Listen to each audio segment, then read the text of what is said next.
Kulit adalah lapisan luar tubuh manusia dan merupakan organ terbesar yang menutupi tubuh. Sebanyak 15-20% dari total massa tubuh manusia berupa kulit. Jika dibentangkan rata, pada orang dewasa, kulit manusia bisa menutupi area seluas kurang lebih 2 meter persegi, atau sebesar sebuah selimut kecil. Tetapi tidak seperti selimut pada umumnya, sistem organ ini lembut, kuat, tahan air, dan punya kemampuan memperbaiki diri sendiri. Kulit terdiri dari lapisan utama yaitu epidermis, dermis, dan hipodermis. Ketebalan kulit ini bervariasi bergantung letaknya pada tubuh. Dari yang paling tipis, yaitu kurang dari 0,5 mm pada bagian kelopak mata, dan yang paling tebal bisa mencapai 4 mm, misalnya pada kulit bagian telapak kaki.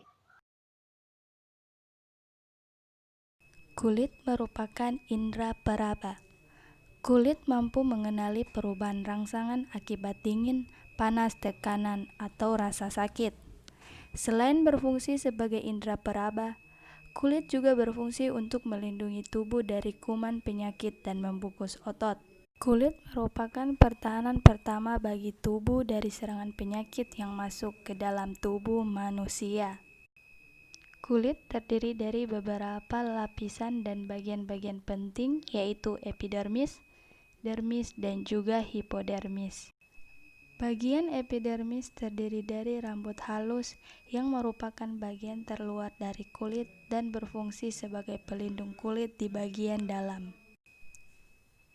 Selain itu, epidermis juga terdiri dari lapisan tanduk yang merupakan lapisan yang melindungi kulit karena tidak mudah ditembus oleh udara, air, atau partikel-partikel asing. Bagian dermis kulit terdiri dari pembuluh darah yang berfungsi untuk mengalirkan darah dan membawa nutrisi bagi kulit. Kemudian syaraf reseptor berfungsi menerima segala bentuk perubahan rangsangan seperti dingin, panas, sakit, atau juga tekanan. Bagian dermis lainnya yaitu kelenjar keringat berfungsi menghasilkan keringat untuk membuang kotoran yang panas berlebih. Bagian lain yaitu kelenjar minyak. Kelenjar minyak berfungsi untuk menambahkan kulit. Sedangkan bagian dermis lain yaitu folikel rambut berfungsi untuk tempat pembentukan rambut-rambut halus. Bagian hipodermis pada kulit terdiri dari jaringan adiposa yang berfungsi untuk tempat cadangan lemak. Lemak yang tersimpan di bagian adiposa atau bagian bawah kulit berfungsi sebagai cadangan energi dan menghangatkan tubuh. Kulit terbagi menjadi 3 bagian. Yang pertama epidermis. Di bagian epidermis terdapat pori-pori keringat dan rambut. Pori-pori keringat berfungsi untuk mengeluarkan sebum atau minyak dan keringat. Sedangkan rambut pada kulit berfungsi untuk melindungi kulit dari debu, pantulan sinar ultraviolet, dan mencegah masuknya air ke pori-pori. Yang kedua, dermis. Di bagian dermis terdapat kelenjar minyak dan otot arektor pili. Kelenjar minyak berfungsi yang pertama sebagai perlindungan antimikroba yang dapat dicapai berkat keasaman alami sebum. Yang kedua, bertanggung jawab atas pelumasan alami rambut dan mendukung pertumbuhannya menjadi lebih alami dan nyaman. Otot arektor pili berfungsi untuk membuat rambut kulit berdiri atau merinding. Yang ketiga, hipodermis.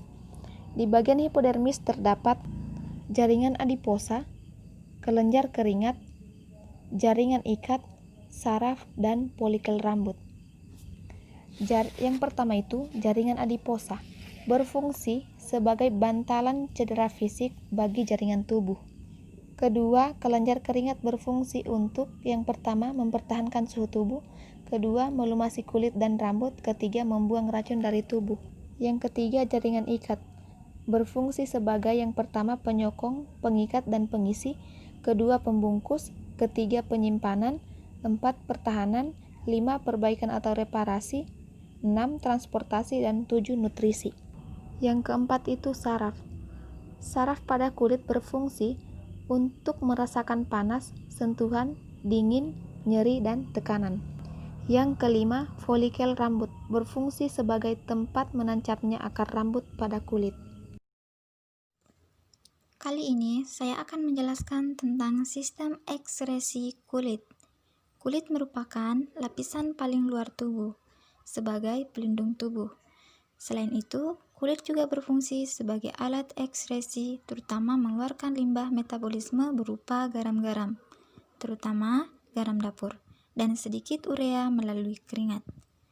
Proses pengeluaran keringat diatur oleh hipotalamus atau otak. Hipotalamus menghasilkan enzim bradikinin yang bekerja mempengaruhi kelenjar keringat. Hipotalamus mendapat rangsangan berupa perubahan suhu pada pembuluh darah. Kemudian, rangsangan ini diteruskan oleh saraf simpatetik pada kelenjar keringat. Selanjutnya, kelenjar keringat akan menyerap air garam dan sedikit urea dari kapiler darah, dan kemudian mengirimnya ke permukaan kulit dalam bentuk keringat. Baik, inilah penjelasan saya tentang ekskresi kulit.